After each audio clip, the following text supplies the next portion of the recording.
Əziz abituriyentlər, short textdə nələrə diqqət eləməliyik? Gəlin baxaq.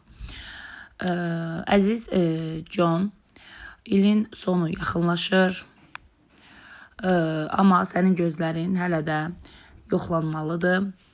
Examined.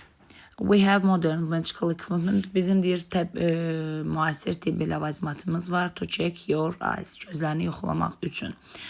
And if you buy a pair of glasses, əgər deyir bizim aptekdən bir cüt eynək alsaz, you can get a second pair for free. İkincisini pulsuz əldə edəcəksiniz. Use our service and stay healthy. Bizim xidməti istifadə edin və sağlam qalın. Mətn oxuduq, short text oxuduq. Deməli, yazan Mr. Blake'dir, yazıb John'a.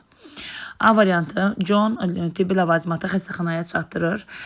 John hər hansı bir hərəkəti yoxdur və John'un tibbi ləvazimatı çatdırmağı ilə bağlı məlumat yoxdur.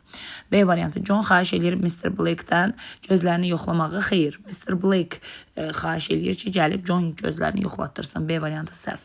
C-də deyir ki, Mr. Blake xəstəxanaya check-up üçün xəstəxanaya getmək istəyir. Xeyr, John'u dəvət edir. Ona görə C-də səhvdir.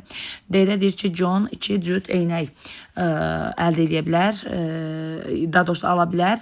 Yalnız birinin pulunu ödəyə bilər. Tamamilə düzdür. Dedi ki, gəl birini al, birini də pulsuz verəcək.